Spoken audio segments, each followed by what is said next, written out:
I think what worries me is the transition between this moment in time, where AI is becoming a superpower, and the moment in time where we take humans out of the equation. And I'll say that don't be alarmed. The problem is when you have a superpower, you use it. Okay, and what will AI be used for in the next 10 years? Mostly, it will be used to serve capitalism. The first user that's already now publicly starting to use it is ANZ, which is a large bank in Australia, that has been announced today.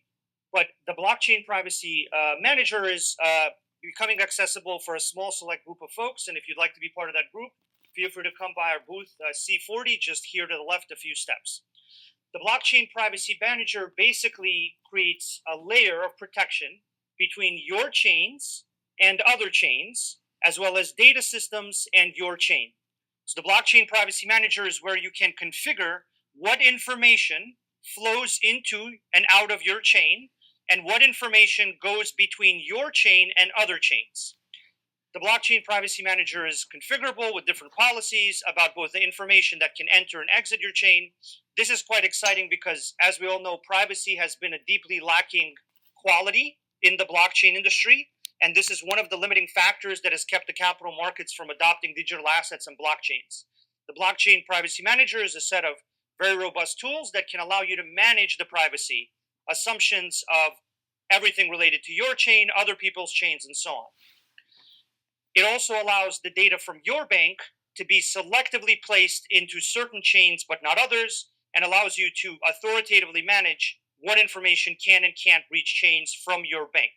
So, for example, let's say you want to have a proof of funds or a proof of reserves piece of data flow on chain. The blockchain privacy manager allows you to manage whether that data goes on chain or not, and to which chains it goes. So it is a kind of protection so that you can interact with all the digital assets you want under a set of policies that create the relevant amount of privacy, and it works across many different chains and enables privacy across various blockchain technologies. So it isn't specific to any one chain technology. The blockchain privacy manager is something we applied in the Swift demonstration and staging pre-production demo that I just showed you. In this case, the blockchain privacy manager played a key role in the cross-chain piece. When we combine the blockchain privacy manager with our cross-chain interoperability protocol called CCIP, we generate something called CCIP private transactions. So CCIP private transactions are cross-chain transactions that are completely private and where the privacy is configurable. This means that the cross-chain transaction is not viewable by the people doing the transaction, by the people executing the transaction as the bridge provider. They're only viewable in part to the relevant parties. So basically what you can expect from us is both a set of interoperability solutions that let you use systems like Swift in order to efficiently integrate, and now a set of privacy solutions so that your systems can integrate and interact with chains in an efficient way that keeps the data private. Here we are also announcing that next week we will be releasing into production the Deco sandbox. So the Deco sandbox is another privacy tool. It wasn't used in this case in the Swift work, but it is a privacy tool we've been building for many years that relates to data. What Deco does is it basically allows you to get data verified and to keep it private. So what that means is you can verify the status of an identity. For example, that the identity is not on a sanctions list. And you can prove to the smart contract that the identity you want to conduct a transaction with is not on a sanctions list, but the details of the identity remain private. So you're no longer forced to share identity information or any private data on chain. You can simply run the prover and the verifier of Deco and generate an authoritative proof that proves that the identity data meets the requirements of the transaction. And you can prove that with cryptography. And then you keep the actual identity data off-chain. And this meets the necessary threshold to comply with AML KYC, various regulations, and so on. So this is another very big step forward where information remains private, but becomes usable on-chain. in order to allow a transaction to work properly. This is the interface that people will be able to interact with as soon as next week, where we're announcing and launching this fully to the public at SmartCon, our conference in Hong Kong. Welcome to the Crypto Teacher, and you know I come back with that video just to make you think. Don't forget to like and subscribe to the channel. And make sure you're joining the Patrons. If you're not a part of the Patrons, make sure you're hitting the Cash App. And also, guys, make sure you go like and follow the TikTok. More videos to come. And we have AI becoming a superpower. That's right, guys. We know we're in a Marvel movie. And this AI will serve capitalism. And that is a fact. And that's the reason why all these money channels talk about productivity. Because remember, guys, these machines don't need a break. They're not going to call out sick. They work 24/7. And they're definitely not going to talk back. And that's the reason why we're seeing UBI tested around the globe. And we have Chainlink speaking about privacy. And what do I tell you guys for the last 4 years? Privacy is the new gold. And especially for these corporations and big banks. They don't want you to see their transactions, but of course they'll see every last one of your transactions. And with Chainlink bringing all these chains together, Swift is going to have the all-seeing eye. They'll be able to know you better than you know yourself. And that's the entry point to this social credit, going inside the metaverse. And the names of these projects are chosen for a reason. And Chainlink's is CCIP. And then on top of it, this conference was held in Hong Kong. We know nothing happens in Hong Kong without China's permission. So we're definitely seeing all the pieces come together, and part of those pieces are identity. So they have Deco that will be able to verify your identity, but also keeping your data private. And I've been over this topic a few times over the last 2 weeks. And we have Chainlink's corporate action lifestyle management to be saving over $600 billion. But if you look at all the sectors that Chainlink is going to affect, and look at all the people they're going to replace, and this is just one sector. Once they flip the switch to this fourth industrial revolution, these robots, algorithms, and drones are going to take over this economy, and the sheep are going to be going inside the metaverse. Unless you understand what's going on right now and get yourselves prepared and become a creator. Because again, this technology can be used for good or evil. There's going to be a lot of opportunity to those who can create. And that's why we've heard it from Yuval, Obama, and Elon Musk being useful. Because going to your regular 9 to 5 is about to end. And remember, the Crypto Teacher told you. Because he knows when it comes to the NWO, it's all planned out. You have a wonderful day. Data problem of financial markets is now becoming significantly simpler to deal with. So together with Euroclear, Swift, a number of large asset managers, a number of large banks, and utilizing multiple different blockchain technologies, we have been able to take corporate actions data as the first use case, which is a traditionally very unstructured piece of data that lives in various formats in various places, that is not very machine readable or structured. And by combining AI, so LLM models, and Oracle networks, we have generated a authoritative golden record about corporate actions that is reliable. So there's really two things going on here. The first thing is that the corporate actions data problem is getting solved by combining AI and Oracle networks together to do certain levels of data validation and data transformation that's important. And then the second thing that's happening is you're taking a piece of unstructured information that's error prone.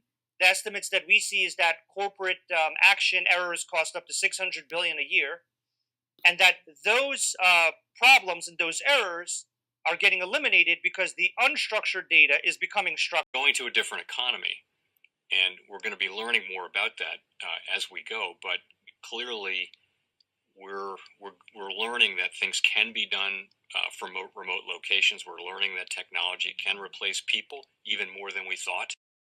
We're not going back to the same economy. We're recovering, but to a different economy, and it'll be one that is more leveraged to technology. And I worry that that is going to make it even more difficult than it was for many workers.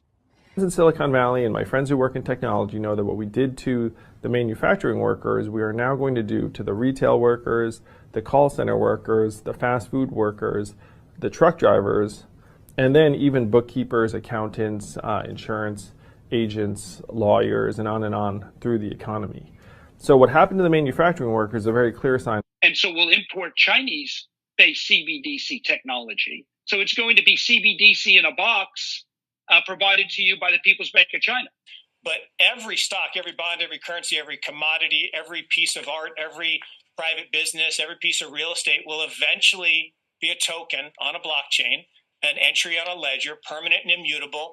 We will have truth instead of trust, and we will save over $7 trillion a year. 6 to 8% of global GDP is wasted by the friction of the trust industry that's necessary when you have dual entry accounting.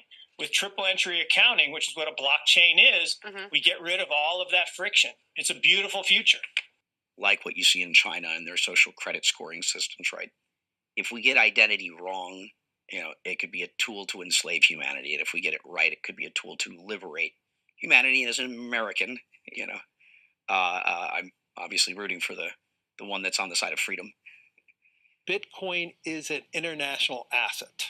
And also, I do believe the role of crypto is, it's digitizing gold.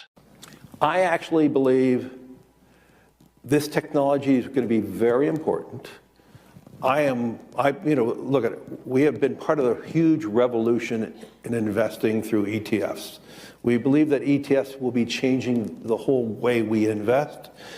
Many people still use it as a means, people are investing it for indexing. No, the majority of people who are putting money in in ETFs are active investors that are buying exposure. The entire bond market is being transformed as we talk right now. I believe the next generation for markets, the next generation for securities will be tokenization of securities. And if we could have that distributed ledger that we know every beneficial owner, every beneficial seller, we all have our code of who's buying, who's selling, instantaneous settlement. And think about it, it changes the whole ecosystem. Chinese bank ICBC has been hit by a ransomware attack, and the U.S. Treasury market, as a result of that, has been disrupted. This, according to the Financial Times. We're getting more right now with Bloomberg's Sonali Basak. Sonali, what do we know? Listen, we have the Financial Times now reporting that ICBC, one of China's largest banks here, was hit with a ransomware attack. And remember, they're a very significant intermediary in the Treasury market. The SIFMA has told its members that this has been part of the reason here that the system is kind of clogged up, if you will, during that auction that we saw a little bit before. The attack had prevented ICBC, according to the Financial Times, from settling Treasury trades on behalf of other market participants. A large executive at a major bank also telling the paper that such a large party on the fixed income clearing corp creates major concerns, potentially impacting the liquidity of Treasury markets. Now, it was not just a poor auction. It was absolutely lousy, and when the dealers have to step in to save a treasury auction, that's a rare occurrence. And Cryptoteacher and the New World Order book, plus the 3 kids books. It's time to re-educate. Also, new to cryptos, Coinbase, Bitrue, Binance. Do not forget book links and crypto links are in the description. The stock channel, guys. Don't forget to go like, subscribe, spread everywhere.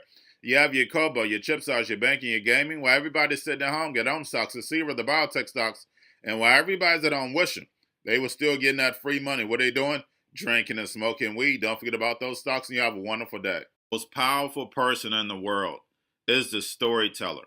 The storyteller sets the vision, values, and agenda of an entire generation to come. Steve Jobs. And guys, I truly believe in this. When you look at the New World Order, they're the storytellers. And that's the reason why I wrote my New World Order book. But guys, now it's time to change the current generation. And I wrote 3 kids books. You know, I love the Trinity because I understand the power that's in it. So I have 3 books. We have an opportunity to change the generation, to educate, not just me, but I want to show you that I take action on a daily basis. And I want you to take action on a daily basis. Whether it's your job, whether it's in your community, we have an opportunity right now to educate the masses. I posted this on my Twitter account. Please share, but this is a short clip of the 3 books. There's going to be a clothing line and action figures. Please get these books for your kids, nephews, cousins, friends, so therefore we can start the re-education now. Because as we see, the 4th Industrial Revolution foundation is definitely here. Robots, algorithms, drones, taking humanity out the picture. We have to re-educate. But let's get into the video. Part 1. King Joshua and Grandma Tam save the village. Part 2. King Joshua and Grandma Tam save New York from COVID Stories 3. Part 3. King Joshua and Grandma Tam goes to China. It's mandatory to get part 1, part 2, and part 3 of this series. It's time to re-educate Generation Z.